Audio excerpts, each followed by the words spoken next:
Alright, we are back working on the Mazda. I just tightened up all the engine to trans bolts.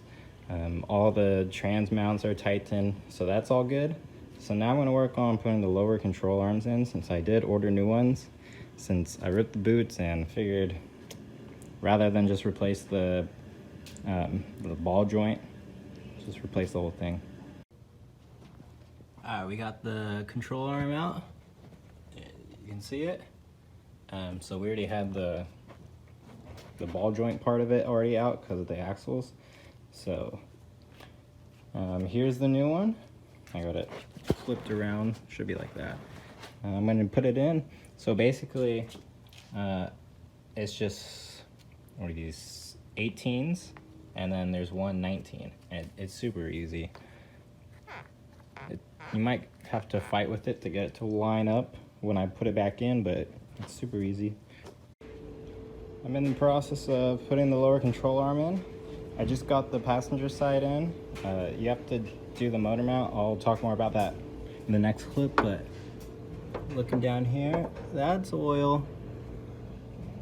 There's oil. So the valve cover gasket's leaking. You can see where it's still wet.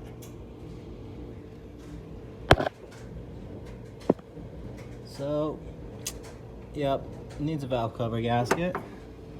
I'm not really sure what that job entails on this Mazda, so I'm gonna do some research and see if it's something I want to do now before the car's running again, or if I'll just figure it out later.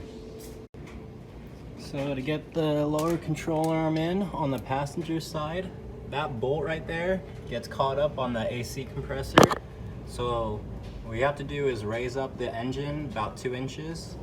So you just pop out this coolant reservoir. It's just pressed in, so you just lift really hard and it comes out. You undo the 2 motor mount bolts. Make sure you have a jack under the car with like a piece of wood or rubber. Lift it up about 2 inches, then you'll have enough clearance to work down there. So we got this bolt over here.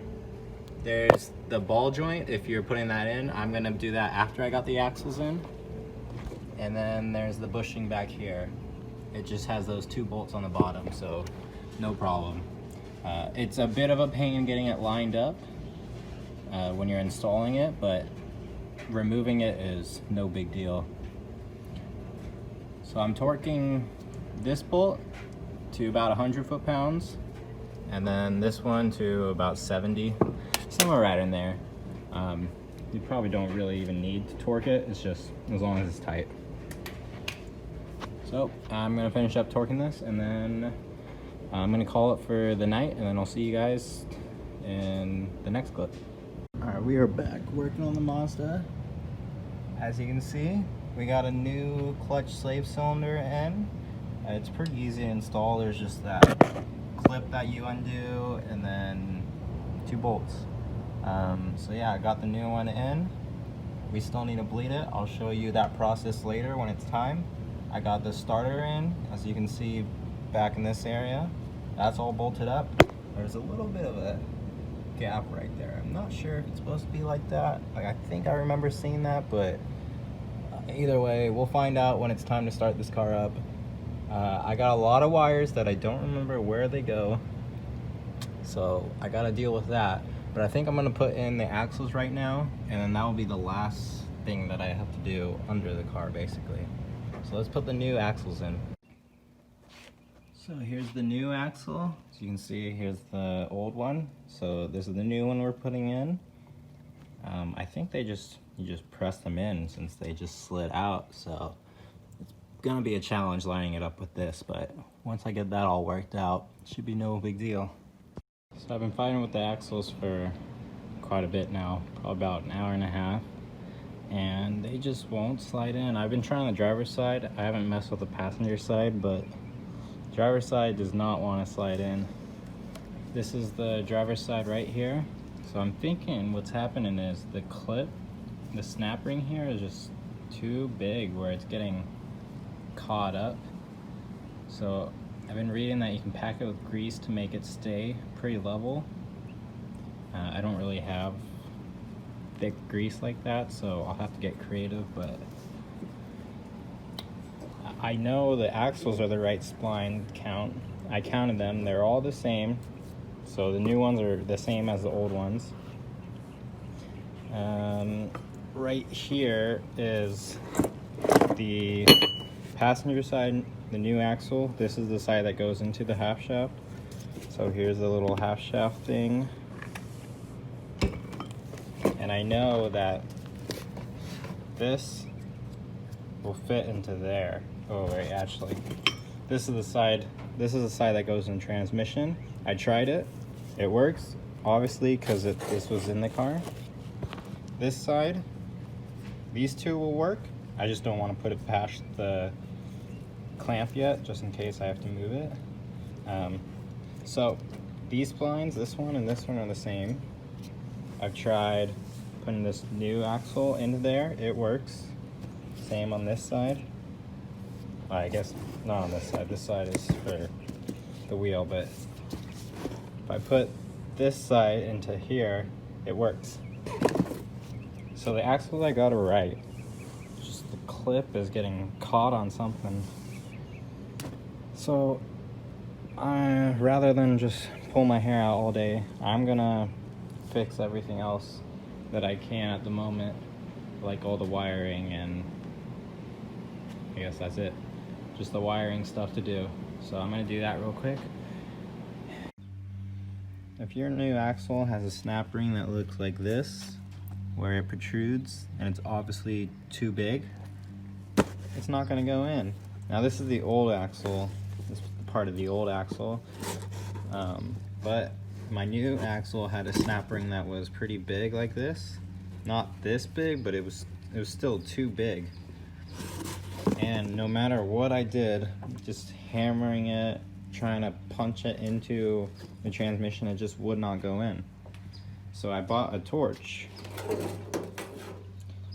and you basically just use the torch on the ring while squeezing it with pliers, and you get it pretty much red hot while you're squeezing it, and then you let it cool down while you're still squeezing it, and then it shrinks. And my axle finally went in. So this is the driver's side axle. The passenger side axle actually went in fine. I was able to, because the snap ring's on the outside, I was able to assemble it outside of the car. So that went in no problem. This one, man, this gave me a fight. As you can see, I had to take the knuckle off of the strut. I already had it off the lower ball joint, but I needed as straight as a shot as possible. And even that didn't help, so it ended up being just the snap ring. That C-clip was just too big. So now that I torched it and shrunk it, it went in, and we're good to go. Now I can put the knuckle back on, and I got a lot of stuff done. This car is almost ready to start. All right, finally got the passenger, or this is the driver's side in. So I've been messing with this lower control arm because I've been messing with the the axle. So that ball joint, that lower control arm, just is a pain. So I think you saw in the last clip, I had this strut down, the whole knuckle was off, and it was just hanging by just the sway bar was attached to the strut, but the knuckle assembly was just attached by the outer tie rod and the tie rods. Oh, and the brake lines for the caliper. But I tried to just push up on the knuckle to get it back into the strut, and it would not go in. I just could not get it to go straight in. So what I did was I unbolted the 3 nuts on top for the strut. I dropped the strut down, and then away from the car, I was able to slide the strut into this column. I had to hammer the top of it quite a bit to get it to go in. I just used a rubber mallet, that way I don't damage anything up there. But yep, it's in.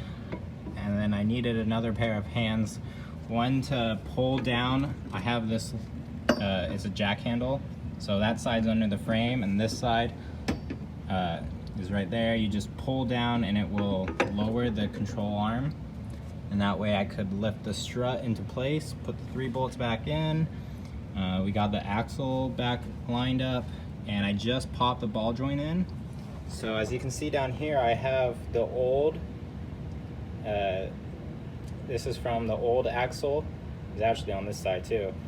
I have it on my jack, and I just jack it up. And then hopefully you can see right under there, I jacked it up directly onto the ball joint.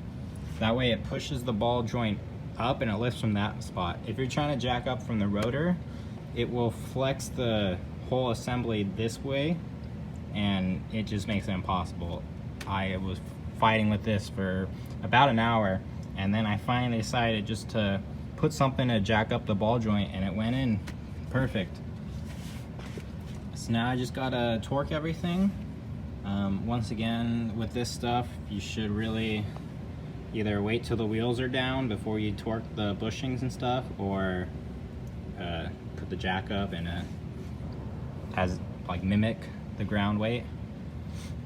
But yeah, just gotta torque this, and then next up we need to fill the transmission up with fluid. I'm still waiting on the fluid to get here because this is an older car and it needs special fluid. So when it gets here, I'll let you know exactly what fluid I went with. Alright, it's time to put transmission fluid into the Mazda.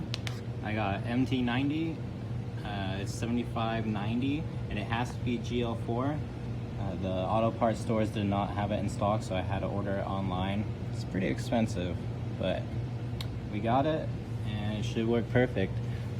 I was reading that the GL5 stuff is actually harmful for transmissions with bronze material inside, and so it can actually cause damage, which is pretty interesting. So definitely have to get GL4. I picked up this pump thingy, this white pump. It was recommended, and basically if you're gonna fill up transmission or diff or whatever, you need a pump. And yep. So as you can see, here's the drain plug. I already loosened it. I got a bucket under just in case, but nothing. Yeah, nothing's gonna come out. But still got the crush washer, so that's all good. So now it's standard fill procedure for any transmission or diff, pretty much. Fill it up until it starts leaking out. There we go. And I'm gonna reposition the hose, but I already got it in there. I'm just gonna give it a few pumps. I can do this one-handed.